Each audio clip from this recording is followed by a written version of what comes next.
Bismillahirrahmanirrahim. Assalamualaikum warahmatullahi wabarakatuh. Selamat malam, sejahat semua, Ibu, Bapak, dan adik-adik mungkin kalau ada yang ikut ya. Kita melanjutkan di pertemuan 5 ini, part 2 dari topik hipertensi ya, dan komplikasi kardiovaskular ini. Perjalanan ini mungkin akan cukup lama gitu ya, karena topiknya juga lebar ya, sudah semua ya. Kita tahu bahwa eh, hipertensi ini sangat banyak sekali kasusnya ya. Dan saya yakin eh, pasti sejak yang praktek ini semua pernah ya, pernah menjumpai kasusnya, pernah eh, menangani pasiennya, minimal pernah lah menyiapkan obatnya ya. Kalau mungkin adik-adik ada yang sudah PKP atau pernah magang di apotek itu pasti pernah eh, tahu ya mengenai kasus ini. Jadi kalau kita melihat ya ini eh, agak menjelaskan sedikit ya mengenai prevalensi gitu ya. Kita bisa melihat bahwa merata ya, tidak ada satupun di dunia ini yang bebas dari hipertensi ya, baik pada laki-laki maupun pada perempuan. Kita bisa melihat di sini prevalensi Indonesia itu eh, yang menarik di sini ya. Yang menarik adalah bahwa perempuan lebih banyak yang hipertensi dibandingkan yang laki-laki di Indonesia. Ini data yang menarik sekali karena asumsinya dulu itu perempuan itu lebih terproteksi daripada penyakit kardiovaskular. Nah, tapi data ini ternyata tidak demikian ya. Nah, ini apa faktornya saya belum menggali lebih lanjut ya. Lain waktu bisa kita diskusikan gitu ya. Apa kiranya yang menjadi penyebab gitu ya. Wanita-wanita ini lebih sering lebih banyak hipertensi dibandingkan yang laki-laki gitu ya. Mungkin sekarang mungkin melihat harga apa pangannya di pasar atau apa gitu melonjak naik. Nah, itu mungkin tensinya ikut naik ke ibu-ibu ini ya. Nah, karena biasanya yang menjadi em, menteri logistik ya itu perempuan itu ya, menteri urusan logistik gitu. Padahal menteri keuangan juga gitu ya. Jadi komplit aja. Bertensi semua jadinya. Nah, data ini memang sangat mengkhawatirkan begitu ya saat semua dan menjadi salah satu eh, tanda ya bahwa perlu intervensi gitu, dari seorang apoteker sedemikian hingga angka ini tuh ya bisa berkurang gitu satu ya karena dengan promotif dan preventif dan juga jangan sampai jatuh kepada komplikasi. Nanti komplikasinya akan kita lihat ya ada apa aja komplikasinya di slide-slide selanjutnya. Nah, kalau ini data dari SKI 2020 Survei Kesehatan Indonesia ya, 2 tahun 2023. Ini data ini cukup baru eh, dan semakin mengkhawatirkan ya datanya ya, semakin mengkhawatirkan. Ini kita melihat diagram hipotetik gitu ya. Di eh, memang secara angkanya seperti ini gitu ya, seperti ini secara general gitu ya. Anggaplah ada 1.000 orang gitu. 1.000 orang ini berarti kira-kira satu apa ya, satu RW kali ya, satu RW ya. Kalau di Surabaya itu Surabaya Sidoarjo di kecamatan-kecamatan padat ini 1.000 orang ini ya satu RW ya. Nah itu yang hipertensi itu ada 300. Ya. Tentu ini populasinya campur ya, usia usia mulai dari newborn sampai dengan yang lansia ada semua ya. Populasi general ini. Yang hipertensi ada 300, 30% kira-kira yang hipertensi. Jadi 1 dari 3 orang itu hipertensi. Tetapi yang sudah terdiagnosis hipertensi itu baru 80 dari 300 dari 300 yang hipertensi tadi. Nah, jadi kalau hipertensi itu tentu kita melihat dari pengukuran tekanan darah ya. Dan pengukuran tekanan darah itu bersifat menetap, tinggi dan menetap. Jadi kalau tiba-tiba tinggi, kemudian nanti berangsur-angsur turun, itu tidak disebut atau tidak dikelompok, tidak didiagnosis sebagai hipertensi. Ya, misalkan contoh kemarin itu saya barusan ya hari apa itu hari Minggu insya Allah ya, hari Minggu atau Sabtu saya agak lupa ya. Itu saya kemarin ke PMI donor darah. Nah, waktu dari PMI itu saya jalan kira-kira dari tempat apa kakak saya mengantar itu ya. Nah, ke tempat PMI-nya itu kira-kira mungkin berjalan kaki sekitar ya enggak lama ya, 5 menit lah, enggak sampai 10 menit ya, 5 sampai 6 menit itu berjalan kaki, sekian sekian ratus meter begitu. Nah, dengan asumsi nanti saya datang ke situ duduk nunggu antrian begitu terus dipanggilkan nanti kalau apa donor darah itu diperiksa tensi dulu, tensi, suhu, terus diwawancara sama dokter jaganya gitu ya. Beberapa poin-poin krusial seperti merasa sehat hari ini, minum obat apa enggak kayak gitu-gitu itu ya. Nah, ternyata ternyata kok kebetulan sekali di sore hari itu sepi sekali. Jadi begitu saya mengisi eh, check in lah istilah gitu ya, check in di PMI-nya itu langsung dipanggil antri untuk di screening ya oleh dokter jaganya itu. Nah, jadi saya belum sempat itu habis jalan kira-kira 5 sampai 6 menit tadi, maksudnya jalan santai aja saya. Jalan santai aja, mengisi sebentar, mengisi formulir mungkin kira-kira mungkin 1-2 menit lah nggak sampai. Nah, baru duduk sejenak sekali, baru ya nafas 1-2 kali lah langsung dipanggil lagi. Ya, kemudian di tensi saya itu hampir-hampir tidak pernah lebih dari 130. Nah, kemarin itu 136 namanya. Dokternya ya bertanya ya kok eh, mungkin ada catatannya ya di dalam apa rekam medisnya di situ ya kok agak tinggi gitu ya. Terus saya jawab aja, saya habis jalan itu dari sana tuh. Oh, parkir di sana dan sebagainya. Ya singkat cerita ya saya enggak dipermasalahkan ya, enggak ditolak, enggak apa karena tahu bahwa saya bukan pasien hipertensi gitu. Karena itu tensi tekanan darahnya naik tapi tidak menetap. Nah, dan pengukuran tadi kan mudah sekali ya, pengukuran dengan apa dengan tensimeter apalagi dengan digital itu sekarang semuanya dengan digital. Nah, dari sekian tadi ya yang tidak tahu ya ini 220. Nah, itulah mengapa hanya dari 1 dari 5 orang yang rutin memeriksa tekanan darah.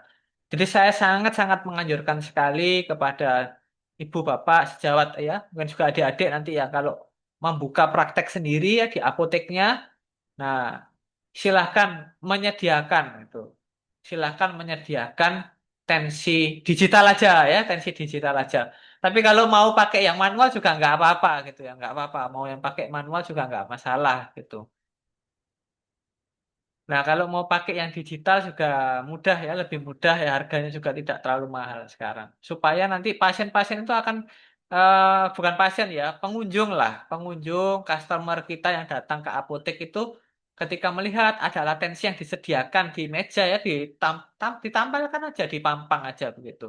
Nanti mereka, beliau-beliaunya akan tertarik untuk memeriksakan tekanan darah. Dan ini menjadi apa pintu masuk ya yang baik sekali bagi kita untuk memberikan edukasi nanti. Kalau memang hasilnya bagus ya tidak masalah, alhamdulillah kan begitu. Tetapi kalau kita tahu nanti ternyata pasiennya itu diduga hipertensi, kan kita screening ya, masih screening ya. Barangkali tadi habis habis apa lihat harga apa Sangobionnya naik gitu. Ini bukan promosi ya. Lihat harga vitamin yang biasa dibeli naik itu atau pil KB-nya yang saya beli naik itu naik lagi ya bulan ini naik setahun naik 2 kali naik 3 kali ya harganya itu kaget nanti eh tekanan darahnya naik kan gitu. Nah itu bisa dicek ya dengan alat yang sangat murah dan mudah ya cara menggunakannya. Nah, dari yang terdiagnosis, katakan 80 orang itu, ya, ini memang saya bilang katakan, tetapi sekali lagi datanya dari hasil ini, persen-persenannya itu dari data ini, dari data eh, apa Riskesdas dan juga SKI ya, SKI 2023 ini. Yang rutin minum obat itu hanya 48, hanya 50% yang rutin minum obat. Jadi sudah bayangkan gitu ya bahwa dari 1.000 orang yang hipertensi itu 300, yang tahu kalau hipertensi itu hanya 80, yang rutin 48. Ya. Ini diagram ini menunjukkan yang luar biasa sekali. Yang tidak rutin 20 orang, yang tidak minum. Ini kalau tidak rutin itu ya beliaunya masih mau minum gitu ya. Kalau di wawancara waktu SKI ini kan dengan cara wawancara ya, surveinya itu. Kemudian kalau tidak minum tidak mau sama sekali memang. Nah, dengan alasan apa ini? Kalau tidak minum, alasannya ini ya. Ini tidak minum dan tidak rutin ya. Itu alasannya sudah sehat ya. Tentu tidak terasa hipertensi pada pada apa kalau enggak komplikasi enggak akan merasa pusing apa enggak ya. Hampir semuanya enggak merasa begitu. Beberapa memang mengeluh kata ya, merasa berat di tengkuk lah, apalah, merasa pusing, merasa sering mudah lelah dan sebagainya. Tetapi mayoritas tidak merasa bahwa dirinya hipertensi, ya. Kemudian tidak rutin berobat. Nah, ini sekarang karena semakin ini ya, semakin antri luar biasa ya di puskesmas, di klinik semuanya antri, maka mungkin menjadi barrier bagi eh, pasien-pasien hipertensi ini tidak rutin gitu. Atau memilih minum obat tradisional. Ya, sebenarnya tidak masalah zat semua ya. Kalau pasien kita memilih meminum obat tradisional ya dengan apapun lah obat tradisionalnya, mau bikin sendiri, mau beli jadi, ya akan ada sediaan-sediaannya kapsul-kapsul yang sudah tentu yang berizin edar ya, POM TR biasanya itu obat tradisional itu bebas saja silakan. Selama tekanan darahnya terkendali. Nah, ini kan yang repot kalau tidak terkendali tekanan darahnya. Sering lupa ya 10% ini sangatlah manusiawi ya, sering lupa apalagi minumnya seumur hidup itu. Tidak tahan ESO ada 3%, ini lumayan ya, tidak tahan ESO. Jadi ada beberapa obat hipertensi yang ESO-nya sangat lazim sekali kita jumpai dan seringkali menjadi barrier bagi pasien untuk minum obatnya gitu. Dan yang berikutnya tidak mampu beli. Nah, ini ada juga ya beberapa. Meskipun sekarang ini kalau kita lihat eh, harga obat, nah itu eh, sangatlah terjangkau seharusnya. Tetapi ada juga ya yang masih out of reach ya, tidak terjangkau itu bagi beberapa pasien itu ada beberapa. Tentu salah satunya obat-obat hipertensi yang masih dalam artian masih tidak banyak tersedia generiknya gitu ya. Nah, seperti sediaan-sediaan khusus ya, extended release atau yang oros itu misalkan semurah-murahnya tetap harganya lumayan dalam tanda petik ya, lumayan gitu. Nah, kita bisa melihat bahwa peranan kita sangatlah penting ya. Yang rutin ini syukur-syukur bertambah, yang terdiagnosis juga bertambah. Meskipun nanti memang secara konstruk dari pembagian tugas ya, tenaga medis, tenaga kesehatan itu memang seorang apoteker tidak untuk mendiagnosa di sini. Nah, maka kita bisa melakukan screening ya. Semua boleh, apoteker wajib bisa melakukan screening hipertensi, wajib saya bukan mengatakan itu baik untuk bisa tidak gitu ya. Karena ini kondisi yang seperti ini saya sangat amat menganjurkan bahkan kalau bisa dibilang ya mewajibkan tadi gitu ya, mewajibkan seorang apoteker mampu melakukan screening hipertensi. Karena mudah sekali melakukannya itu. Nah, sejak semua kita bisa melihat bahwa resiko dari kardiovaskular itu dipengaruhi oleh banyak hal ini ya. Mulai dari kita searah jarum jam aja gitu ya, searah jarum jam. Dari hipertensi itu sendiri sudah menjadi faktor resiko kardiovaskular. Nanti resikonya ini apa? Nanti di belakang ya. Apa saja disease-nya, apa penyakitnya, komplikasinya lah gitu ya. Ini pregnancy complication ya ini. Komplikasi kehamilan.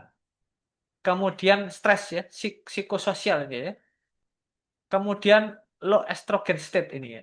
Nah, rendah estrogen. Jadi ini yang saya bilang tadi kenapa perempuan itu dikatakan lebih tahan dan tanda petik ya, lebih tahan kepada penyakit kardiovaskular salah satunya karena asumsinya perempuan itu banyak estrogennya sehingga lebih lebih jarang mengalami penyakit-penyakit yang kaitannya dengan kardiovaskular.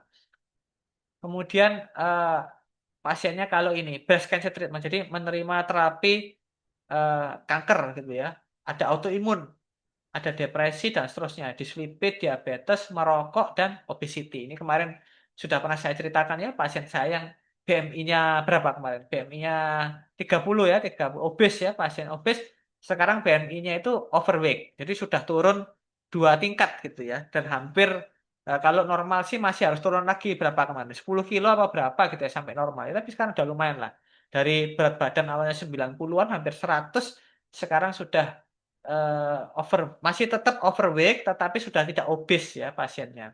Ya, pasien saya itu yang kemarin di pertemuan satu kita bahas gitu ya. Nah, kita bisa melihat gitu bahwa banyak sekali ternyata yang menjadi eh, faktor resiko dari penyakit kardiovaskular. Nah, ada beberapa yang bisa kita kendalikan, ada beberapa yang sulit ya, sulit dikendalikan. Contoh misalkan autoimun ini. Autoimun ini tentu tidak ada seorang pun ya yang ingin lahir dengan kondisi autoimun. Nah, namun demikian nyatanya ya aman autoimun. Nah, ini terjadi juga pada saya ini. Saya ceritakan ya, saya ada punya seorang staf ya, staf saya dulu di apotek, sekarang beliau sudah tidak di apotek ya. Serangan jantung perempuan ya, perempuan memang ada SLE eh, ketika serangan jantung itu usianya berapa? 27 kalau nggak 28 ya. Nggak sampai usia 30 tahun. Nah, serangan jantungnya di apotek pula ya, waktu jaga. Waktu yang bersangkutan ini jaga. Ya, ketika itu ya usianya di atas saya ya, mungkin sekitar 3 tahun ya, 3 tahun di atas saya, 3 4 tahun di atas saya usianya waktu itu. Nah, jadi beliaunya ini mengalami autoimun SLE sejak SMA ya, sejak SMA diketahui mengalami autoimun. Terapinya rutin di salah satu rumah sakit besar di Surabaya, rumah sakit pemerintah di Surabaya ini secara rutin setiap bulan selalu kontrol ke poli penyakit dalam untuk ini. Untuk penyakit apa lupusnya ini ya, terapinya itu tentu standar ya, ada memakai waktu itu memakai itu sudah agak lama ya, saya jadi agak lupa ini. Waktu itu saya lupa apakah ada methotrexate atau tidak. Sepertinya kok enggak ya. Tapi sempat sempat menerima methotrexate. Waktu itu terakhir terapinya adalah metilprednisolon ya, metilprednisolon. Kemudian dengan saya kok jadi lupa ya kan ini ingatnya mereknya, isinya malah lupa ya komposisinya ya. Nah, kemudian suatu pagi ketika jaga kemudian jaga pagi itu mengeluh GERD-nya kambuh ya gitu. Jadi memang ada GERD ya, memang beliaunya juga ada GERD ya. Salah satunya karena pemakaian NSAID dan kortikosteroid jangka panjang ya untuk mengontrol nyerinya, nyeri nyeri apa tulang sendi ya kalau lupus kan begitu. Nah, memang jadi ada GERD, ya saya ya bagaimana, mau tidak mau memang pakai anti nyeri kan analgesik seperti itu. Nah, ternyata hari itu bukan GERD-nya yang kambuh, tetapi serangan jantung.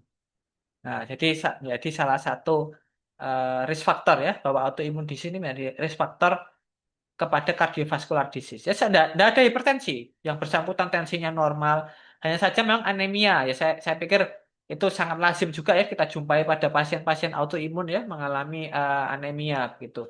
Kronik anemia on chronic disease ya jadi pasien dislipid dan seterusnya. Nanti kita bisa mencoba ya menghitung ada kalkulatornya yang bisa kita pakai untuk menghitung resiko kardiovaskular ini.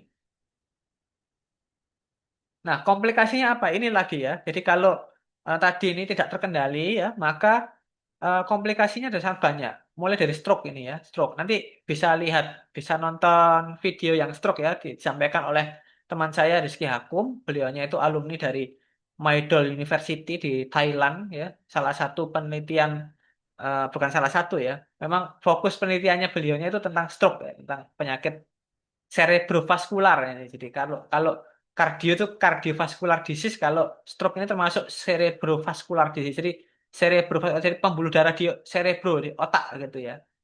Nah, kemudian komplikasinya cognitive decline ya tentu adalah salah satunya dampak daripada stroke itu salah satunya cognitive decline.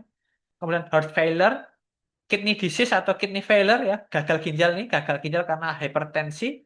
Kemudian ini sexual dysfunction, PAD, peripheral artery disease, kemudian ini komplikasi pregnancy, serangan jantung tentu saja gitu ya, dan vision loss ya, hilang penglihatan gitu, karena komplikasi dari hipertensi. Nah ini luar biasa sekali. Nanti hipertensi bisa kemana-mana juga ya. Nanti belum lagi kalau hipertensi dengan diabetes, wah tambah ada karu-karuan ya kemana-mananya, kemana-mananya lebih lebih mengerikan lagi gitu.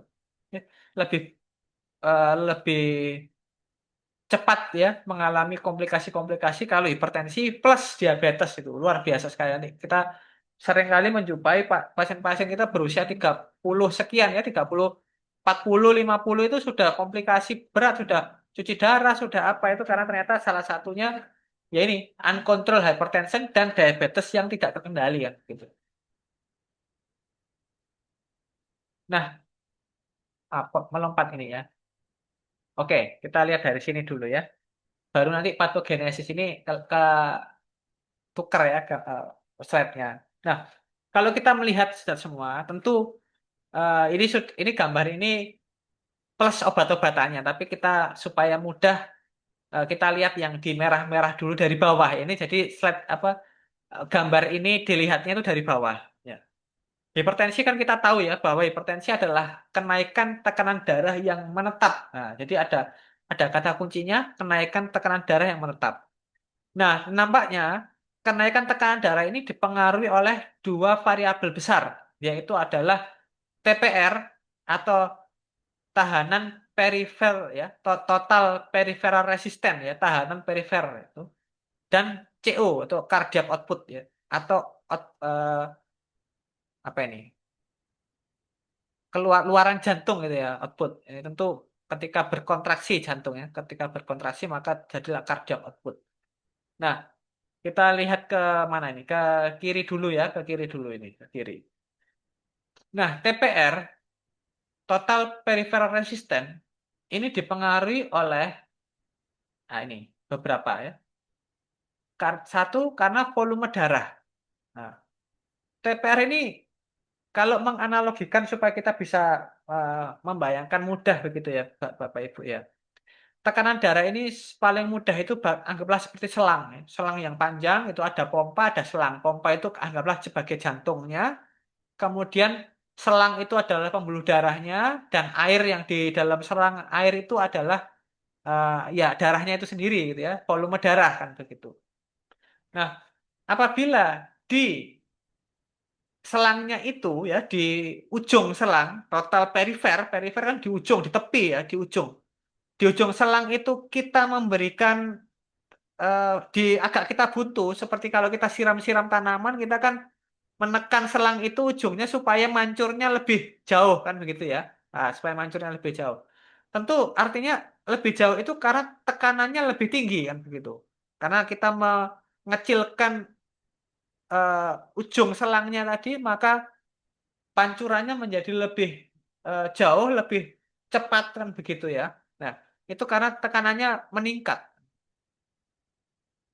Nah, apa yang mempengaruhi tekanan yang meningkat tadi? Tentu yang mempengaruhi adalah satu, dari volume darahnya itu sendiri. Volume darahnya itu sendiri. Jadi, volume airnya itu sendiri. Ya mau kita pencet-pencet, kalau airnya memang alirannya tidak kencang, ya sudah ya. Tetap aja. Nggak mancur deras kan begitu ya. Nah, kemudian, tentu ketika kita mengecilkan, ya, mengecilkan, maka itu pada pembuluh darah, itu kita menyebutnya terjadi vasokonstriksi. Ini ya, vasokonstriksi ini. Nah, ditambah lagi, ada juga eh, efek dari simpatetik di saraf perifer menyebabkan TPR juga meningkat. Ya ini tadi karena terjadi vasokonstriksi dari otot polos ini, otot polos. Nah, maka total peripheral resistance dipengaruhi oleh vasokonstriksi dari pembuluh darahnya itu sendiri, dari efek dari simpatetik ya di saraf perifer dan juga dipengaruhi oleh volume darah.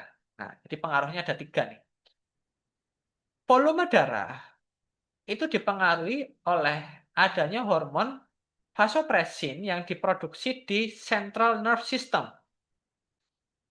Dan yang lebih mempengaruhi lagi dari volume darah adalah ya komponen darah sendiri yang paling besar, yaitu adalah air. Di sini mengapa kemarin di mana ya di grup ya kalau nggak salah itu kan kita berdiskusi mengenai garam garam untuk pasien hipertensi itu yang kemarin yang tanya hipokalsemi ya nyari garam kalsium terus kan saya tanya tuh yang dicari garam kalsium apa garam kalium gitu terus ada yang menanggapi apa yang dicari itu garam rendah natrium untuk pasien hipertensi ya itu sebabnya karena Na atau natrium atau garam ini ya garam natrium ini itu dia selalu bestie gitu ya istilahnya, bestian dengan air. Kemana Na pergi, kesitulah air akan mengikuti. Sehingga ketika terjadi retensi natrium, maka juga terjadi retensi air. Kalau retensi air, maka otomatis volume darah akan meningkat. Nah, otomatis kan begitu. Nah, retensi air ini dipengaruhi oleh apa? Retensi air, retensi natrium ini tentu yang mengatur adalah hormon aldosteron, ya, yang bekerja nanti di ginjal. Nah, ginjal ini nanti hormonnya adalah ini, renin dan angiotensin, ya. Nah, renin, angiotensin. Oleh karena itu, pada jalur ini kita bisa membayangkan, ya, bagaimana strategi untuk menurunkan tekanan darah dengan cara menurunkan TPR, dengan cara menurunkan volume darah, yaitu dibuat supaya tidak terjadi retensi air atau airnya banyak dibuang. Banyak dibuang dengan cara apa? Dengan cara diuresis, dipaksa berkemih, dipaksa kencing. Karena karena perlu dipaksa kencing, maka diberikan obat yang termasuk golongan diuretik. Nah, di sini diuretik. Jadi nanti bekerjanya diuretik di sini. Ada juga cara untuk bukan mencegah, ya, meningkatkan gitu, ya, meningkatkan volume urin, yaitu dengan cara menghambat hormon aldosteron. Kalau peningkatan aldosteron itu meningkatkan peningkatan retensi garam, natrium, sehingga meningkatkan retensi air, meningkatkan volume darah, meningkatkan TPR, meningkatkan tekanan darah, maka kita bisa memberikan obat yang menghambat aldosteron. Kalau menghambat, tentu obatnya adalah antagonis. Jadi diberikan aldosteron antagonis. Satu-satunya yang tersedia di Indonesia adalah spironolakton. Ini, ya, aldosteron antagonis. Kalau diuretik ada banyak, ya. Ada furosemid, ada hidroklorotiasid, tapi nggak tahu barangnya sudah dapat belum, ya, Bapak Ibu, ya. Saya yang pasti saya belum dapat ini. Hidro HCT saya belum dapat. Nah, masih kosong. Furosemid ada, ya. Furosemid ada. Nah, bagaimana kalau kita mau menghambat lebih tinggi lagi? Bisa. Kita menghambat angiotensinnya, reninnya, ya, ini apa di angiotensin converting enzyme ini, ya, S inhibitor, ya, atau ARB, angiotensin receptor blocker, bisa juga dihambatnya. Nah, sekarang kita agak bergeser ke bagian cardiac output, ya. Gantian sekarang ke kanan. Cardiac output, pengaruh paling besarnya adalah dari kontraktilitas. Meskipun sebenarnya cardiac output juga dipengaruhi, ya, tentu volume darah mempengaruhi cardiac output, pastilah, ya, pasti. Tetapi di sini yang banyak berperan untuk dalam hal cardiac output adalah kontraktilitas dari jantung itu sendiri. Nah, bagaimana supaya bisa menurunkan kontraktilitas jantung? Maka laju jantung atau nadi atau heart rate kita kurangi dengan cara memberikan beta blocker. Beta blocker.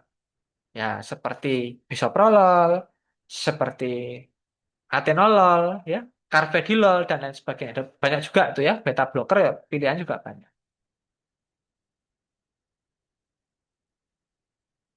Nah, kita bisa melihat di sini bahwa ada satu obat gitu, ya, yang bermain dua kaki, ya, Ibu dan semua, yaitu adalah CCB, calcium channel blocker, seperti dipin-dipin, amlodipin, nifedipin, nikardipin. CCB ini bermain dua kaki. Berarti CCB ini kita bisa lihat dua kakinya di mana? Pada kontraktilitas dari jantung dan juga pada vasokonstriksi otot polos di perifer. Sehingga kalau diberikan kalsium channel blocker, maka terjadi penurunan kontraktilitas, sehingga terjadi penurunan cardiac output, sehingga terjadi penurunan tekanan darah. Secara bersamaan, CCB seperti amlodipin juga menurunkan vasokonstriksi, sehingga menurunkan total peripheral resistance, sehingga menurunkan tekanan darah. Dari sini bisa kita lihat bahwa CCB memang memiliki keunggulan yang tidak dimiliki oleh obat lain. yaitu dia bermain dua kaki, menurunkan cardiac output dan juga menurunkan TPR. Sehingga kita bisa memahami mengapa amlodipin sekarang menjadi primadona dari obat hipertensi. Karena sangat tinggi sekali efektivitasnya. Karena bermain dua kaki dia. Namun demikian, ya, CCP tentu ada kekurangannya. Ya, karena bermain dua kaki, maka efek sampingnya juga dua kaki nanti. Nah, salah satunya adalah terjadinya edema di perifer. Karena terjadi vasodilatasi ya di pembuluh darah, di otot polos di perifer. Namun demikian, kerugiannya ini tadi kan ADR ya, adverse drug reaction atau efek samping daripada CCB itu terkompensasi dengan efektivitasnya yang tinggi dan harganya yang sangat terjangkau.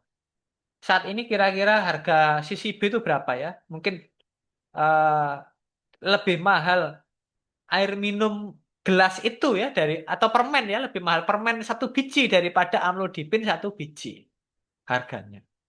Sehingga biayanya murah ya, sangat terjangkau sekali dan nampaknya proses pembuatannya mudah. Ini saya tidak tahu ya, nanti diprotes teman-teman industri. Saya tidak ngomong lah, nanti dibilang sok tahu nanti ya.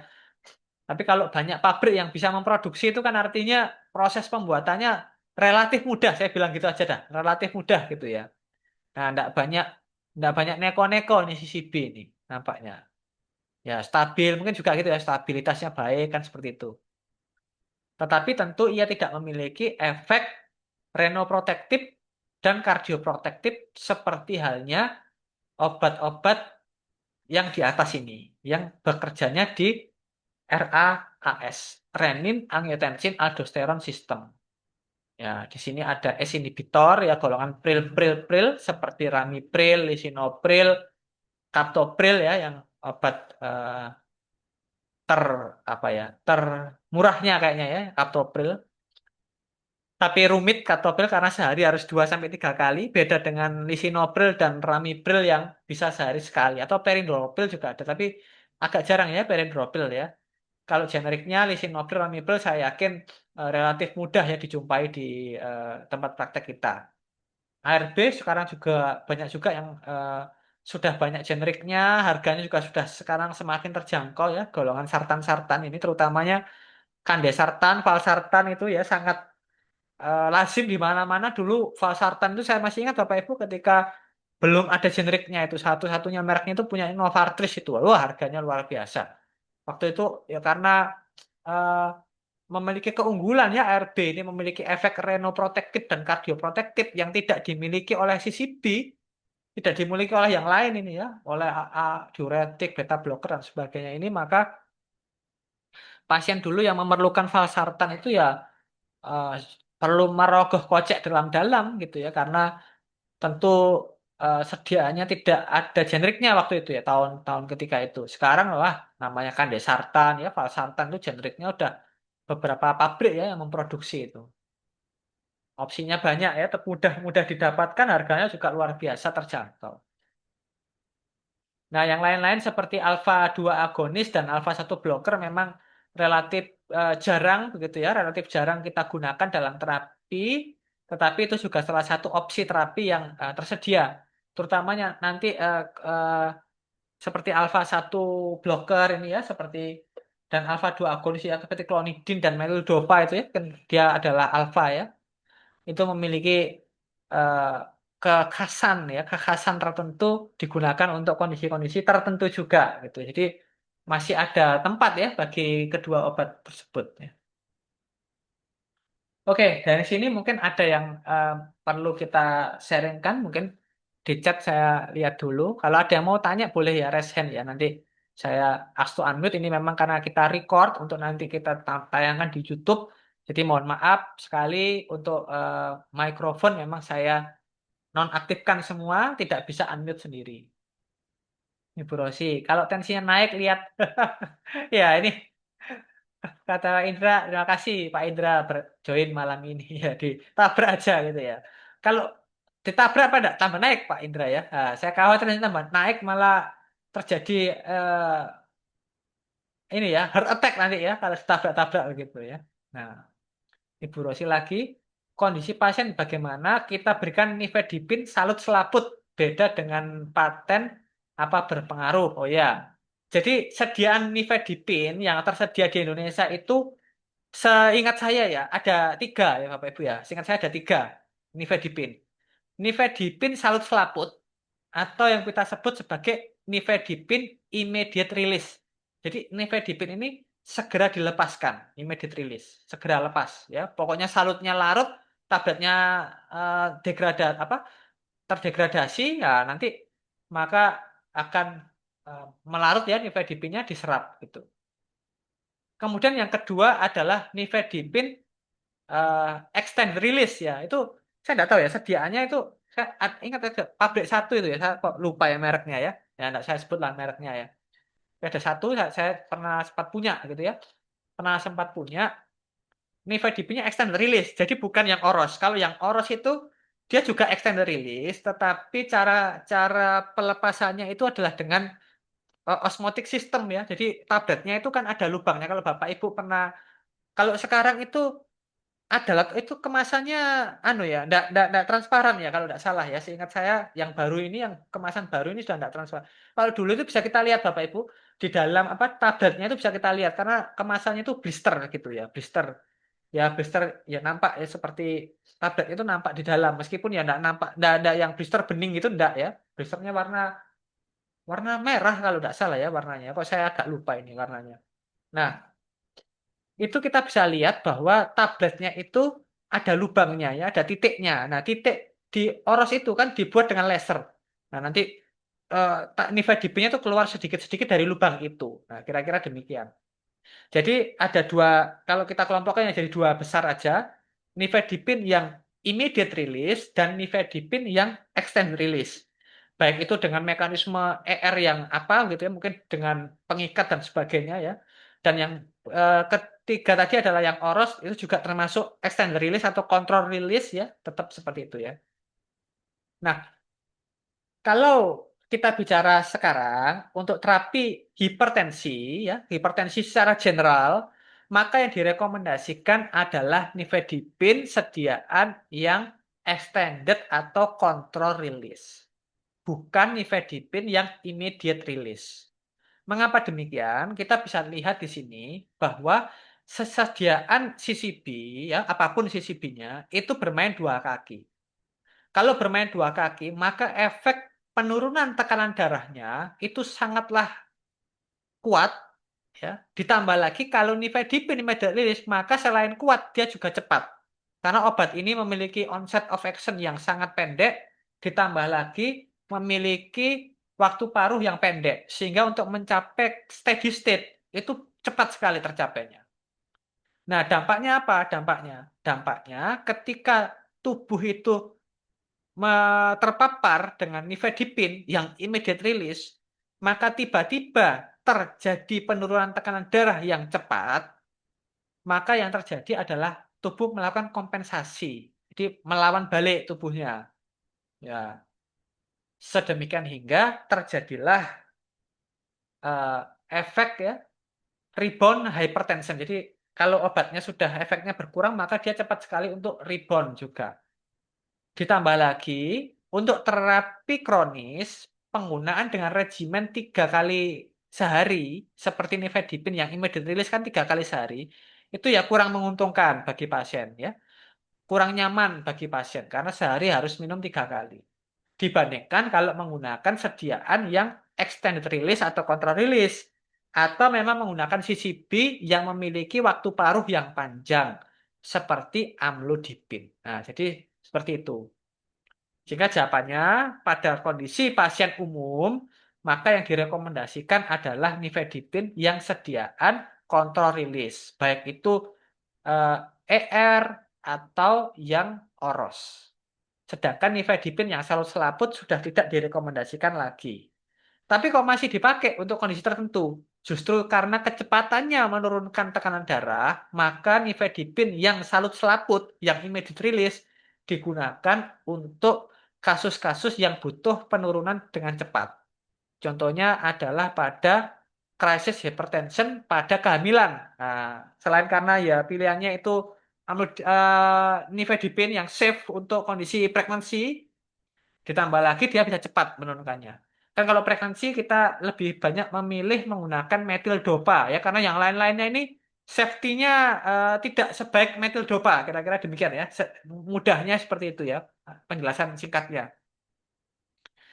Nah, sebenarnya ada ya beta blocker ini juga safety-nya juga bagus tapi yang diteliti itu labetalol. Di Indonesia itu enggak, setahu saya enggak ada ya sediaan labetalol. Enggak tahu kalau sekarang mungkin ada. Seingat saya sampai sampai sekarang belum ada lah ya labetalol yang available tersedia kecuali untuk penelitian itu beda cerita ya itu impor khusus ya. Nah, impor khusus untuk penggunaan labetalol. Nah, tetapi untuk safety memang untuk hipertensi in pregnancy memakai metil dopa. Kalau tekanan darahnya itu tiba-tiba melonjak, butuh diturunkan dengan cepat. Misalkan tekanan darahnya itu biasanya di atas 160 itu sudah lampu kuning ya. Bagi pasien hipertensi itu lampu kuning ya, kuning tua ya, kuning apa kuning mau menuju merah kan begitu. Sehingga perlu diturunkan dengan cepat. Nah, kalau pakai amlodipine tentu mencapai onset apa? Mencapai onset of action ya eh, dan juga steady state itu butuh waktu yang panjang. Maka lebih menguntungkan kalau memakai nifedipine yang 100 begitu. Pasien jantung tidak disarankan dokter diberikan amlodipine. Mungkin tidak disarankan menggunakan nifedipine yang immediate release ya, mungkin Bu Ening ya. Kalau amlodipine pada pasien jantung, itu sih pasien jantung yang mana dulu begitu ya. Tergantung juga ini pasien jantungnya yang mana. Secara general kalau misalkan PJK ya jantung koroner seperti itu, saya belum mengetahui ya kalau ada update mengenai tidak disarankannya amlodipine ini ya. Tapi nanti mungkin coba itu kita bahas ya atau Bu Ning menambahkan ininya. Ini sudah sekilas saya jawab ya Bu Francisca tadi ya untuk ibu hamil itu metil dopa, kemudian nifedipine dan juga beta blocker. Beta blockernya itu labetalol. Tapi ya oke lah pakai bisoprolol ya masih masih oke ya. Jika pasien deraden, jika ada pasien ke apotek tekanan darah di atas normal, apakah boleh kita sebagai apoteker memberikan? Oh ya, kalau pasien ini tadi, nah ini kita harus mesti tanya nih ke pasiennya, apakah sudah pernah terdiagnosis hipertensi atau belum? Kalau sudah pernah terdiagnosis hipertensi, obatnya apa? Terapi yang biasanya yang digunakan kan gitu. Tentu itu bisa kita lanjutkan senyampang pasiennya terkendali atau mentoleransi dengan obat tadi ya tidak ada efek samping yang berbahaya tidak ada alergi ya misalkan S inhibitor itu S sama ARB itu saya pernah ada beberapa pasien yang eh, angioedema ya jadi bengkak ya apa wajahnya bengkak itu singkat saya kaptopril ya singkat saya itu udah agak lama sekali tapi ya jarang memang ini kasusnya agak jarang. Nah, itu memang harus di stop dulu ya karena ada seperti dirujuk untuk di switch ya dengan pilihan obat yang lain, antihipertensi yang lain. Tetapi kalau misalkan ini tadi selama pasiennya itu apalagi belum pernah terdiagnosis, baru sekali terdeteksi tekanan darahnya tinggi, maka itu menjadi kriteria untuk dirujuk. Nah, dirujuk atau disarankan kembali lagi 2 minggu berikutnya ya untuk di diperiksa tekanan darah lagi. Jangan-jangan seperti kasus saya tadi, ya seperti saya tadi yang habis dari yang waktu saya cerita di awal tadi ya, saya berjalan kaki 5-6 menit, tidak sempat istirahat, langsung tensi saya 136.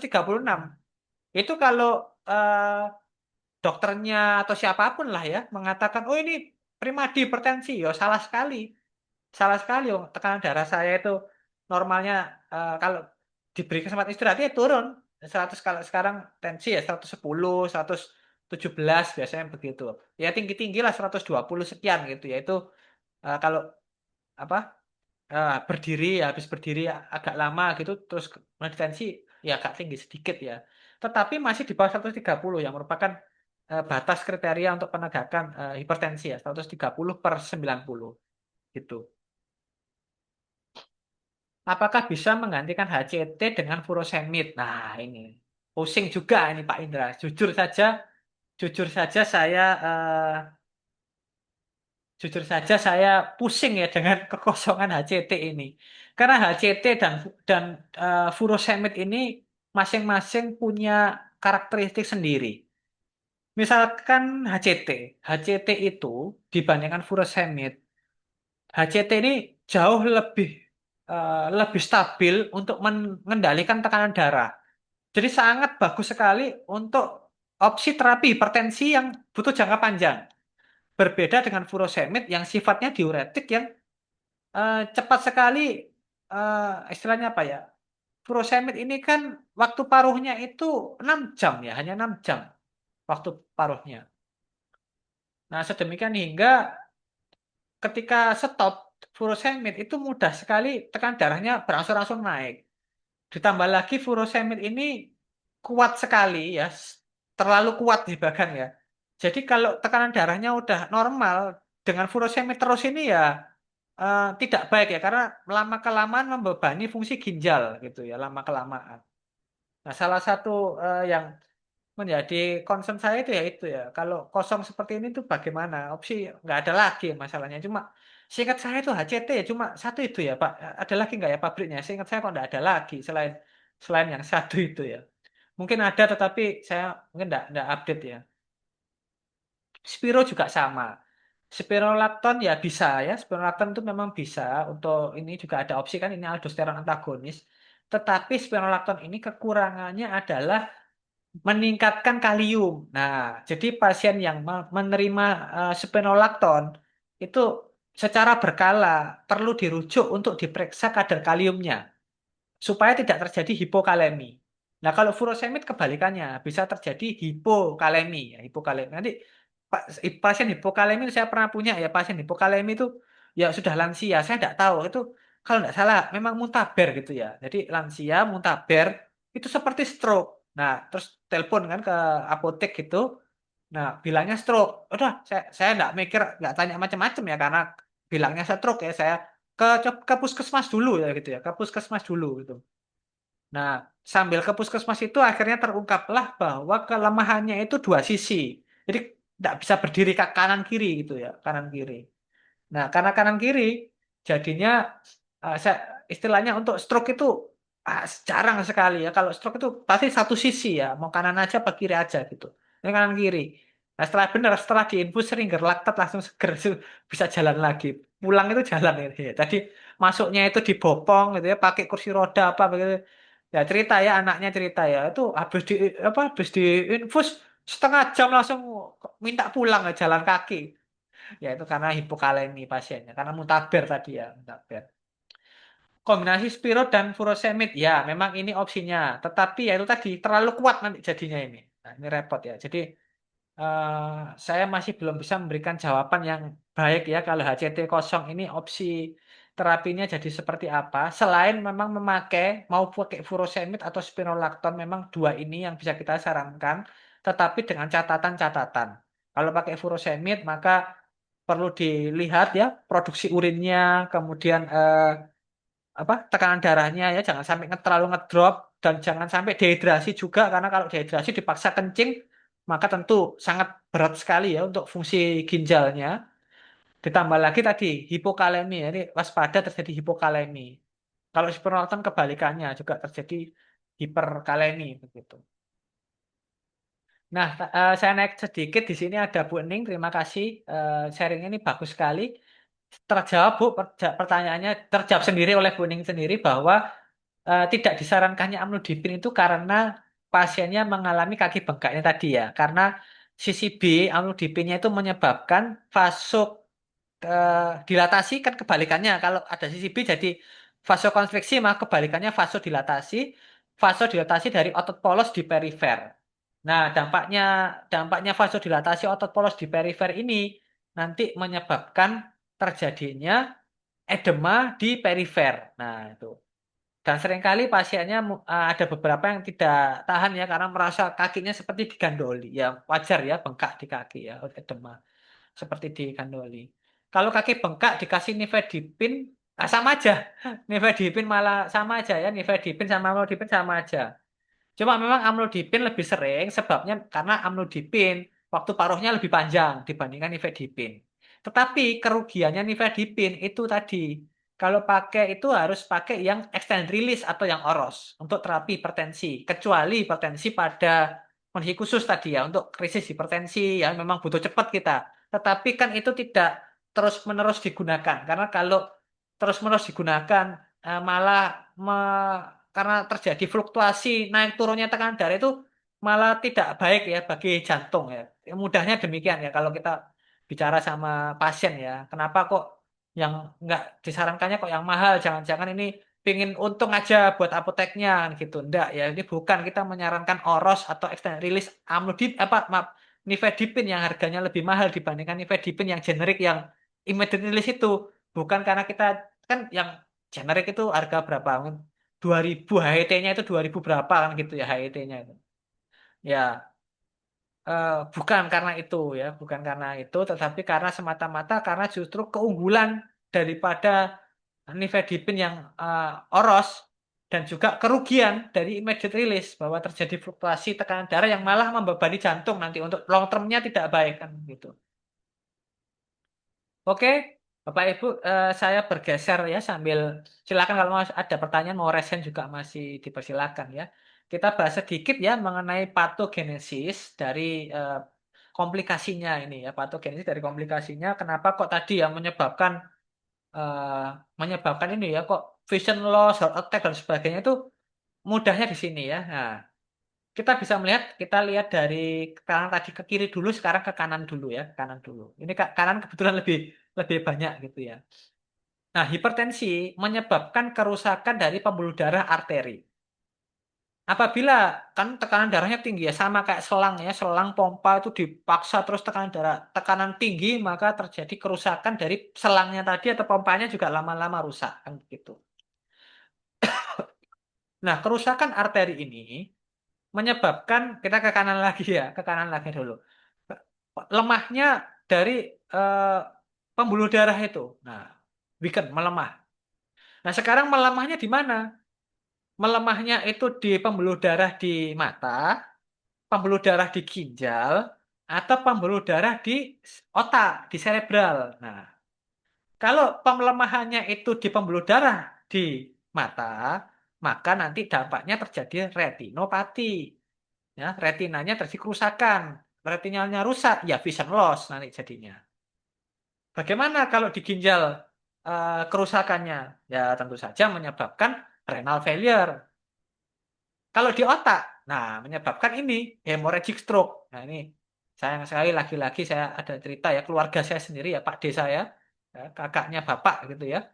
Nah ini beliaunya hipertensi dan tidak rutin ya, tidak rutin minum obat dan di hari itu dan beberapa hari sebelumnya itu kalau di desa itu kan kalau tetangganya hajatan itu wah persiapannya justru lebih ya lebih complicated ya daripada yang di kota ya. Kalau saya melihat ya saya pribadi melihatnya demikian. Nah, beliaunya ini selama beberapa hari kurang istirahat begitu ya dan untuk membantu tetangganya yang hajatan tadi. Nah, di hari itu juga ya di hari hanya itu beliaunya merasa lelah gitu ya, capek, kembali lebih awal masih kan masih jagong masih melean lah istilah kalau di sini istilahnya begitu ya. Melean, atau beliaunya pulang duluan. Nah, ini terjadi hemorrhagic stroke pada saat dini hari ketika tidur. Nah, ketika tidur. Nah, beliaunya mengalami hemorrhagic stroke ini karena uncontrolled hypertension menyebabkan lemahnya pembuluh darah di otak. Nah, menyebabkan hemorrhagic stroke atau stroke perdarahan ini ya. Jadi bukan bukan stroke yang trombotik yang karena buntu, tetapi ini karena pecahnya pembuluh darah di otak sehingga terjadi stroke perdarahan. Nah, kalau pelemahannya di aorta, maka ini terjadi aneurisma atau dissection ya. Jadi terjadi apa? Dissection itu pecah ya, pecahnya aorta. Nah, begitu juga ini. Kerusakan dari pembuluh darah menyebabkan mudahnya terjadi aterosklerosis ini yang kemarin Bu Ening itu eh, kemarin siapanya Bu Ening ya, saya lupa ya. Ya. Saudaranya atau tetangganya itu ya.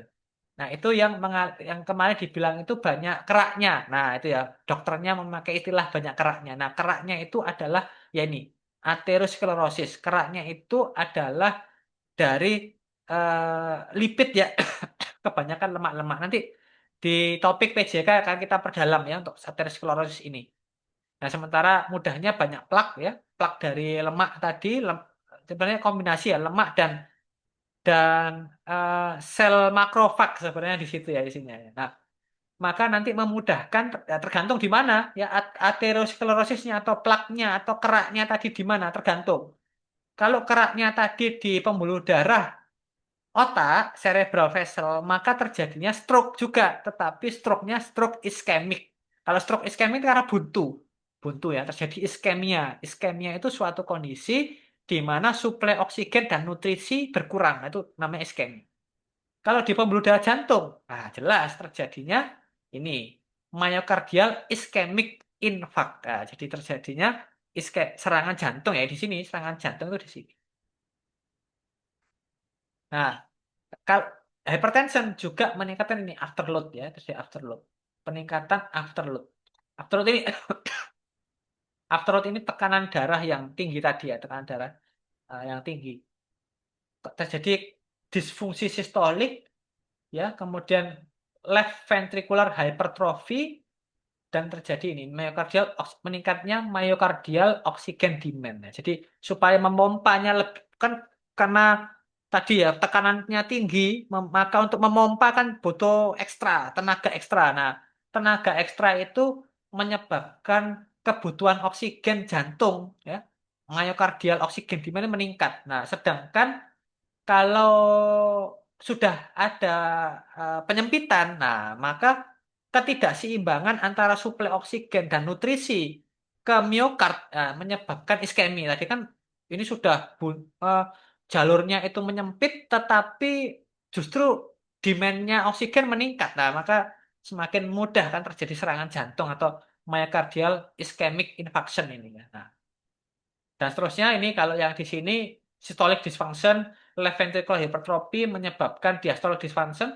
Sistolik dan diastolik dua-duanya bermasalah, baik itu tekanan darah sistolik dan diastoliknya nanti membebani jantung lama-lama, maka ya jantung atau pompa yang dipaksa kerja ya terjadi kerusakan pompa. Kalau kita pompa air kan pompanya rusak ya sebagus apapun kalau dipaksa kerja bagai kuda kan gitu ya 24 jam tidak pernah diistirahatkan apalagi disuruh kerja keras memompa melawan tekanan darah yang tinggi tadi maka ya terjadi failure rusak ya. Nah, kalau pompa air dibawa ke tukang tukang servis pompa gitu ya. Kalau heart failure dibawanya ke tukang servis yang mana kan gitu. Ini repot juga ya. Nah, ini kalau dibilang ini tidak ada serepnya, ada. Sekarang ada itu. Tapi masa mau kita ya diganti serep itu ya. Serep jantung serep gitu kan enggak enggak sebaik ciptaannya Allah yang begitu yang sudah kita miliki ini kan begitu. Oke, jadi itu untuk patogenesis secara sekilas ya. Mungkin kalau ada yang mau ditanyakan, silakan saya stop share dulu. Saya lihat di chat apakah ada yang bertanya lagi. Nah, ini kuning lagi ya. Kalau pertimbangan kombinasi dua obat itu yang bagaimana? Ada kasus 200% tensinya. Nah, ini pilihan. Oh ya ya. Ya, spill sedikit ya. Ini next topic sebenarnya tapi tidak apa-apa lah. Untuk khususon Bu Ning ya di spill sedikit ini ya. Nah, ini next next minggu depan kita akan banyak membahas mengenai mungkin sedikit komplikasi sedikit-sedikit ya dilanjutkan terapi-terapi dan kekhasan dari beberapa obat-obat ini. Nah, ini kebetulan sekarang karena ini banyak yang DM, jadi saya tampilkan juga ya bagaimana kalau pasiennya ada DM. Nah, kita bisa lihat ya algoritma terapinya secara sederhana seperti ini. Kita tanya ya pasiennya itu usianya berapa dan ada DM tipe 2 apa tidak gitu ya. Ini karena berhubung nanti Boning bisa nambahkan ya pasiennya 200/100 ini umurnya berapa. Saya anggap umurnya tidak lebih dari 55 lah tetap gitu ya, tidak gitu ya. Maka pilihan pertamanya itu kita bisa sarankan memakai CCB ya atau pakai S juga boleh ya, pakai S juga boleh.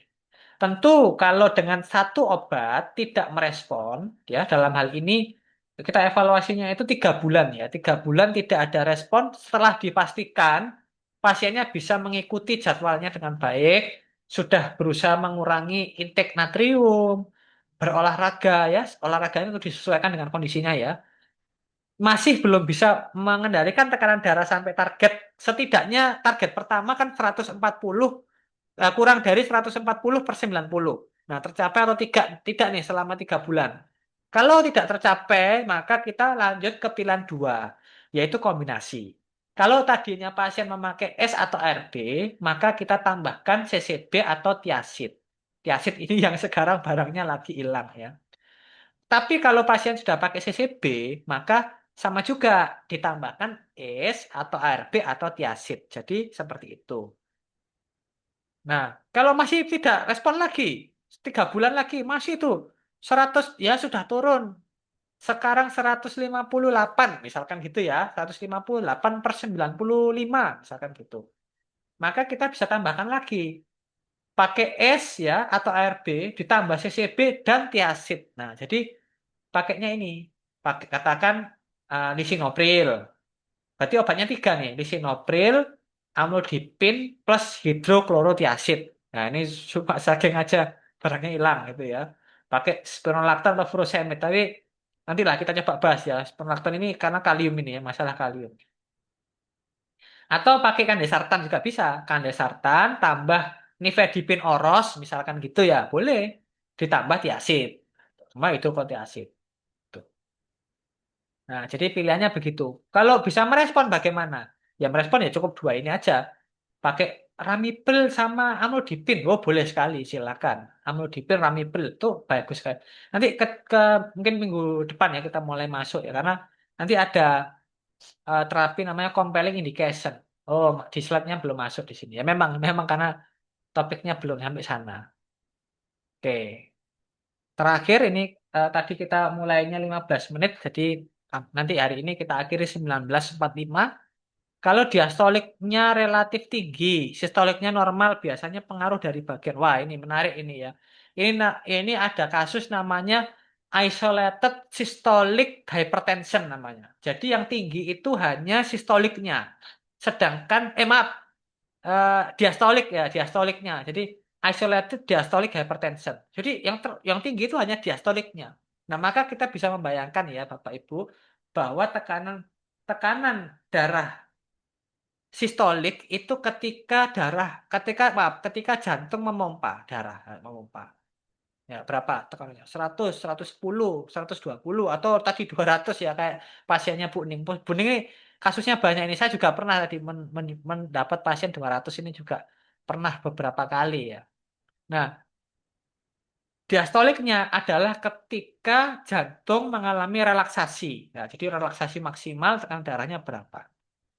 Nah, maka kalau kondisinya demikian, maka yang bisa kita sarankan, ini jawaban saya nanti harus di cross check ya, karena saya perlu membaca lagi mengenai kasus itu ya. Karena biasanya itu dirujuk dulu ke spesialis ya untuk evaluasi. Itu adalah dengan obat yang memvasodilatasi pembuluh darah perifer tanpa mempengaruhi kontraktilitas jantung. Nah, di sini obat yang bisa seperti itu adalah alfa satu blocker. Nah, golongan obat-obat alfa satu blocker. Gitu. Tapi ini nanti minggu depan saya eh, jawab ulang ya, atau nanti di grup ya Pak Bayu ya. Ini bisa saya carikan dulu referensinya, karena ini berdasarkan apa? Bukan pengalaman ya. Saya belum pernah ya punya pengalaman pasien yang isolated diastolik ini. Kalaupun ada itu terkendali dengan karena sambil menurunkan yang lain ya, menurunkan apa sistoliknya yang lain, turun juga tuh diastolik. Begitu, Bapak Ibu, sekali lagi terima kasih atas kesempatan yang diberikan. Terima kasih waktunya. Mohon maaf, terpaksa digeser ya jadwalnya maju maju 1 jam dari jadwal yang direncanakan karena saya sebentar lagi harus bergeser ke Zoom yang lain. Ini pas nih 19.45.